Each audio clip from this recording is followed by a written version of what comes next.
തിരഞ്ഞെടുപ്പിൽ ജയിക്കുക അതൊരു ലക്ഷ്യമാണ്, ശരിയാണ്.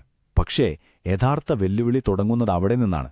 ഭരണം, ജനങ്ങളുടെ ജീവിതത്തിലൊരു മാറ്റം കൊണ്ടുവരാൻ, അവരുടെ വിശ്വാസം വീണ്ടെടുക്കാൻ ഡേറ്റയെ എങ്ങനെ ഒരു ഉപകരണമാക്കാം, അതാണ് നമ്മൾ ഇന്ന് നോക്കുന്നത്. ഇതൊരു കണക്കിന്റെ കളിയല്ല, മറിച്ച് ജനങ്ങളെ കേൾക്കാനുള്ള, അവരെ മനസ്സിലാക്കാനുള്ള ഒരു ശാസ്ത്രമാണ്. അപ്പോൾ നമ്മളിന്ന് യാത്ര ചെയ്യുന്നത് കേരളത്തിലെ തൃപ്പൂണിത്തുറയിലേക്കാണ്.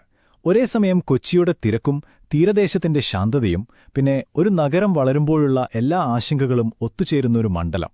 ഇവിടുത്തെ ഓരോ കോണിലും ഓരോ കഥയുണ്ട്, ഓരോ ആവശ്യമുണ്ട്. അതിന്റെ ഹൃദയമിടിപ്പ് നമുക്ക് തൊട്ടറിയണം.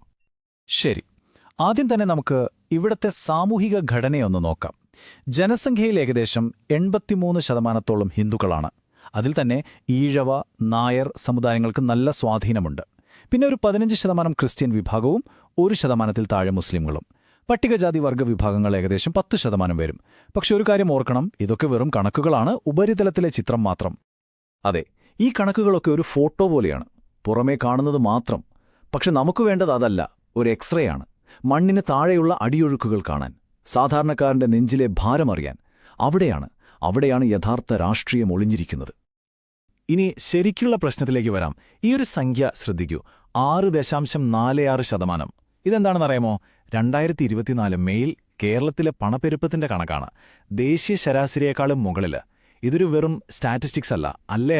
ഇത് നമ്മുടെയെല്ലാം അടുക്കളയിൽ ഗ്യാസ് സിലിണ്ടറിന് കൊടുക്കുന്ന അധിക പൈസയാണ്. കുട്ടികളുടെ പഠിപ്പിന് മാറ്റിവെച്ച കാശിനെടുക്കേണ്ടി വരുന്ന ഓരോ രൂപയുമാണ്. മാസം പകുതിയാകുമ്പോഴേക്കും ശമ്പളം തീർന്നു പോകുന്നതിന്റെ ആ നിസ്സഹായതയില്ലേ, അതാണ് ഈ കണക്ക്. ഈ സാമ്പത്തിക സമ്മർദ്ദത്തിനിടയിൽ തന്നെ മറ്റൊരു നിശബ്ദമായ ദുരന്തം കൂടി ഈ മണ്ണിൽ നടക്കുന്നുണ്ട്. ഗൾഫിലെ സ്വപ്നങ്ങളെല്ലാം പാതി വഴിയിൽ ഉപേക്ഷിച്ച് തിരികെ വന്നവരുടെ ജീവിതം. കയ്യിലൊരു ജോലിയില്ല, ഇവിടെയുള്ള ജോലികൾക്ക് അവരുടെ കഴിവ് ചേരുന്നില്ല, കഷ്ടപ്പെട്ട് സമ്പാദിച്ചതെല്ലാം തീർന്നുപോയി. ഇതൊരു സാമ്പത്തിക പ്രശ്നം മാത്രമല്ല, ഒരു തലമുറയുടെ മുഴുവൻ ആത്മാഭിമാനത്തിനേറ്റ മുറിവ് കൂടിയാണ്. അപ്പോ നമ്മൾ ഈ കണ്ട കണക്കുകളും കേട്ട കഥകളും ഇതെല്ലാം ചേർന്ന് നമ്മളോടെന്താണ് പറയാൻ ശ്രമിക്കുന്നത്? ഈ നിശബ്ദതയ്ക്ക് പിന്നിലെ യഥാർത്ഥ ശബ്ദമെന്താണ്? നമുക്ക് കേൾക്കാൻ ശ്രമിക്കാം. ഒന്നാമത്തെ സിഗ്നൽ വളരെ വ്യക്തമാണ്. ജനങ്ങൾക്ക് ഈ സൗജന്യങ്ങളൊക്കെ കേട്ട് ഒരുതരം മടുപ്പ് വന്നിരിക്കുന്നു. അവർക്ക് വേണ്ടത് അതല്ല, അന്തസ്സാണ്. ദിവസവും യാത്ര ചെയ്യുന്ന റോഡ് കുണ്ടും കുഴിയുമില്ലാതെ കിടക്കാനുള്ള അന്തസ്സ്, പേടിയില്ലാതെ ഒരു ഗ്ലാസ് വെള്ളം കുടിക്കാനുള്ള അന്തസ്സ്. ഇത് വെറും ക്ഷേമ പദ്ധതികളുടെ കാര്യമല്ല, അടിസ്ഥാന പൗരാവകാശങ്ങളെക്കുറിച്ചുള്ള ചോദ്യമാണ്. ഇനി രണ്ടാമത്തെ സിഗ്നൽ, ഒരുപക്ഷെ ഇതിൽ ഏറ്റവും പ്രധാനം ഇതാണ്. സാമ്പത്തികമായ ഉത്കണ്ഠയ്ക്ക് ജാതിയോ മതമോ ഇല്ല. വിലക്കയറ്റത്തിന്റെ തീ എല്ലാ അടുക്കളയിലും ഒരുപോലെയാണ് പൊള്ളുന്നത്. തൊഴിലില്ലായ്മയുടെ നിരാശ എല്ലാ ചെറുപ്പക്കാരെയും ഒരുപോലെയാണ് തളർത്തുന്നത്. അതായത് നമ്മൾ ആദ്യം കണ്ട ആ ജാതിയുടെയും മതത്തിന്റെയും കണക്കുകളെക്കാൾ എത്രയോ ശക്തമാണ് ഈ സാമ്പത്തിക യാഥാർത്ഥ്യം ഇന്ന് ആളുകളെ സ്വാധീനിക്കുന്നത്. 992, ഇതാണ് ആ മാന്ത്രിക സംഖ്യ. 2021 തെരഞ്ഞെടുപ്പിൽ ജയിച്ചവരും തോറ്റവനും തമ്മിലുണ്ടായിരുന്ന വ്യത്യാസം വെറും 992 വോട്ടുകൾ. ഇതൊരു ഭൂരിപക്ഷമേ അല്ല, ഇതൊരു നേർത്ത നൂൽപ്പാലമാണ്. ജനങ്ങൾ തന്ന ഒരു പ്രൊബേഷൻ പീരീഡ്, എപ്പോ വേണമെങ്കിലും പൊട്ടിപ്പോകാവുന്ന ഒന്ന്. ആ നേർത്ത ഭൂരിപക്ഷത്തിന്റെ കൂടെ ഈ കണക്കുകൂടി ചേർത്തു വായിക്കണം. 2016 ഏകദേശം 78% ആളുകൾ വോട്ട് ചെയ്തെടുത്ത് 2021 അത് 74% കുറഞ്ഞു. ആ 4% പേർ, അവർ മടികൊണ്ട് വീട്ടിലിരുന്നതല്ല, അതൊരു തീരുമാനമായിരുന്നു. ഈ വ്യവസ്ഥയിലുള്ള വിശ്വാസം അവർ നിശബ്ദമായി പിൻവലിക്കുകയായിരുന്നു. ഇതെല്ലാം നമ്മളെ ഒരു അടിസ്ഥാന തത്വത്തിലേക്കാണ് തിരികെ കൊണ്ടുവരുന്നത്. നമ്മുടെ പൊതുജീവിതത്തിൽ ഒരു പൗരന്റെ അന്തസ്സിനാണ് ഏറ്റവും വലിയ വില. അവരുടെ ജീവിതം പറയുന്ന ഈ ഡേറ്റയെ കേൾക്കുന്നത് അവരോടുള്ള ആഴമായ ബഹുമാനത്തിന്റെ പ്രകടനമാണ്. അങ്ങനെയേ ഉത്തരവാദിത്തമുള്ളൊരു ജനാധിപത്യം മുന്നോട്ടു പോകുകയുള്ളൂ. ശരി, അപ്പോൾ നമുക്ക് ഈ ജനവിധിയെ ഒരു സർജനെപ്പോലെ ഒന്ന് കീറിമുറിച്ചു നോക്കാം. എന്തുകൊണ്ടാണ് ഇങ്ങനെ സംഭവിച്ചത്? ഓർക്കുക, നമ്മൾ വ്യക്തികളെയല്ല വിമർശിക്കുന്നത്, പരാജയപ്പെട്ടുകൊണ്ടിരിക്കുന്ന സിസ്റ്റങ്ങളെയാണ്. ഒന്നാമത്തെ കാരണം സിസ്റ്റത്തിനുള്ളിൽ തന്നെയാണ്. മുന്നണിക്കുള്ളിലെ പ്രശ്നങ്ങൾ.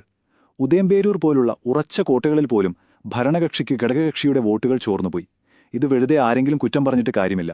ഇത് മുന്നണിയുടെ ഘടനയിൽ തന്നെ വന്നൊരു വീഴ്ചയാണ്. രണ്ടാമത്തെ കാരണം വളരെ ലളിതമാണ്, പക്ഷെ അത്രയേറെ ഗൗരവമുള്ളതുമാണ്. സർക്കാർ സേവനങ്ങൾ ജനങ്ങളിലേക്കെത്തുന്നതിലെ പരാജയം. ഈ കാണുന്നതൊന്നും വെറും പോയിന്റുകളല്ല. പൊട്ടിപ്പൊളിഞ്ഞ റോഡുകൾ, അടഞ്ഞുകിടക്കുന്ന ഓടകൾ, ആശുപത്രികളിലെ സൗകര്യക്കുറവ്, ഇതൊക്കെ ജനങ്ങൾ ദിവസവും അനുഭവിക്കുന്ന യാഥാർത്ഥ്യങ്ങളാണ്. അവർക്ക് കൊടുത്ത വാഗ്ദാനങ്ങൾ ഓരോ ദിവസവും ലംഘിക്കപ്പെടുന്നതിന്റെ നേർക്കാഴ്ചകൾ. ഈ ഭരണപരമായ പരാജയങ്ങളുടെ എല്ലാം ഒരു പ്രതീകമായി മാറിയ ഒന്നാണ് തെരുവുനായ ശല്യം. ഇതൊരു ചെറിയ വിഷയമായി കാണരുത്. സ്വന്തം പൗരന്മാർക്ക് പേടിയില്ലാതെ വഴി നടക്കാൻ പോലും സൗകര്യമൊരുക്കാൻ ഒരു ഭരണകൂടത്തിന് കഴിയുന്നില്ലെങ്കിൽ പിന്നെന്തിലാണ് അവർക്ക് വിശ്വാസമുണ്ടാവുക? ആ വിശ്വാസ്യതയാണ് ഇവിടെ ചോദ്യം ചെയ്യപ്പെടുന്നത്. ഈ ഭയം ജനങ്ങളുടെ മനസ്സിൽ നിന്ന് അത്ര പെട്ടെന്നൊന്നും മാഞ്ഞുപോയില്ല. ഡേറ്റയ്ക്ക് നല്ല ഓർമ്മയാണ്. ഭൂതകാലത്തിലെ കണക്കുകൾ ഒരു കണ്ണാടി പോലെ ഭാവിയെ കാണിച്ചു തരും. നമുക്കൊന്ന് പിറകോട്ട് നോക്കാം.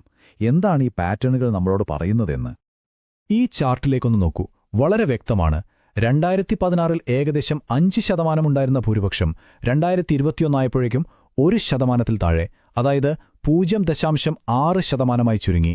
ഇതൊരു ഒറ്റപ്പെട്ട സംഭവമല്ല. ജനപിന്തുണയിൽ തുടർച്ചയായൊരു ചോർച്ച സംഭവിക്കുന്നതിന്റെ ഏറ്റവും വലിയ തെളിവാണിത്. വിശ്വാസം പതുക്കെ ഇല്ലാതാവുന്നതിന്റെ ഒരു ഗ്രാഫ്. ഞാൻ ഒന്നുകൂടി പറയുകയാണ്, ആ കുറഞ്ഞ 4% പോളിംഗ് അത് ജനങ്ങളുടെ അലസതയല്ല, അതൊരു പ്രതിഷേധമാണ്, ഒരു നിശബ്ദ സന്ദേശമാണ്. അവർ വ്യവസ്ഥയിൽ നിന്ന് പതിയെ മുഖം തിരിക്കുന്നതിന്റെ സൂചനയാണ്. ഇതുവരെ നമ്മൾ പ്രശ്നങ്ങളെക്കുറിച്ചാണ് സംസാരിച്ചത്. പക്ഷേ പ്രശ്നങ്ങൾ തിരിച്ചറിയുന്നതുകൊണ്ട് മാത്രം കാര്യമില്ലല്ലോ. യഥാർത്ഥ നേതൃത്വം പരിഹാരങ്ങൾ ഉണ്ടാക്കുമ്പോഴാണ് രൂപപ്പെടുന്നത്. അപ്പോൾ എങ്ങനെ ഈ നഷ്ടപ്പെട്ട വിശ്വാസം തിരിച്ചുപിടിക്കാം? അതിനുള്ളൊരു രൂപരേഖയാണ് ഇനി. ഈ പ്രവർത്തന പദ്ധതിക്ക് പ്രധാനമായും 3 ഭാഗങ്ങളുണ്ട്. 1. കണ്ണുകൊണ്ട് കാണാൻ കഴിയുന്ന മാറ്റങ്ങൾ. വലിയ പ്രഖ്യാപനങ്ങളൊന്നും വേണ്ട. മണ്ഡലത്തിലെ ഏറ്റവും മോശമായ 10 റോഡുകൾ അടുത്ത 100 ദിവസം കൊണ്ട് നന്നാക്കുക. അത്ര മതി. 2. പരാതികൾ കേൾക്കാൻ ഒരു മുറയായ സംവിധാനം. ഒരു പരാതി കൊടുത്താൽ ടിക്കറ്റ് നമ്പർ കിട്ടണം, എപ്പോൾ പരിഹരിക്കുമെന്ന് ഉറപ്പ് കിട്ടണം. 3. സാമ്പത്തികമായി തളർന്നവർക്ക് ഒരു കൈത്താങ്ങ്. പ്രത്യേകിച്ച് ഗൾഫിൽ നിന്ന് തിരികെ വന്നവർക്ക് പുതിയ അവസരങ്ങൾ ഉണ്ടാക്കിക്കൊടുക്കണം. ഈ ഒരു പുതിയ ചിന്തയെ നമുക്ക് സേവനമായി ഭരണം, അല്ലെങ്കിൽ ഗവേണൻസ് ആസ് എ സർവീസ് എന്ന് വിളിക്കാം. അതായത് തിരഞ്ഞെടുപ്പ് സമയത്ത് മാത്രം എന്തെങ്കിലും കൊടുക്കുന്നതിന് പകരം ജനങ്ങളുടെ വിശ്വാസം ഓരോ ദിവസവും നേടിയെടുക്കുന്ന ഒരു തുടർ സേവനമായി ഭരണം മാറണം. നമ്മൾ ഉപയോഗിക്കുന്ന നല്ല സർവീസുകൾ പോലെ എപ്പോഴും ലഭ്യമായ, ഉത്തരവാദിത്തമുള്ള, സ്വയം മെച്ചപ്പെട്ടുകൊണ്ടിരിക്കുന്ന ഒരു ഭരണരീതി. തീർച്ചയായും ഡാറ്റ ഉപയോഗിച്ച് ഭരണം മെച്ചപ്പെടുത്തുമ്പോൾ വലിയൊരു ഉത്തരവാദിത്വം കൂടി വരുന്നുണ്ട്. ജനങ്ങൾ അവരുടെ വിവരങ്ങൾ നമ്മളെ വിശ്വസിച്ചാണ് തരുന്നത്. ഇന്ത്യയുടെ പുതിയ ഡാറ്റാ സംരക്ഷണ നിയമമനുസരിച്ച് ഈ വിശ്വാസം വളരെ പവിത്രമാണ്. അതുപയോഗിക്കാൻ അവരുടെ അനുവാദവും നമ്മുടെ വലിയ ശ്രദ്ധയും വേണം. നമ്മുടെ ലക്ഷ്യം ഒന്നേയുള്ളൂ: ജനങ്ങളെ നന്നായി സേവിക്കുക, അല്ലാതെ അവരെ ചൂഷണം ചെയ്യാനല്ല. അപ്പോൾ ഒന്നുകൂടി ഓർക്കുക, ആ 992 വോട്ടിന്റെ ഭൂരിപക്ഷം ഒരു വിജയമായി കാണരുത്. അതൊരു മുന്നറിയിപ്പാണ്. ഒരുപക്ഷേ ഒരവസാനത്തെ അവസരം. ജനങ്ങൾ ക്ഷമയോടെ നോക്കി നിൽക്കുകയാണ്. പക്ഷെ ആ ക്ഷമയ്ക്കൊരു അതിരുണ്ട്.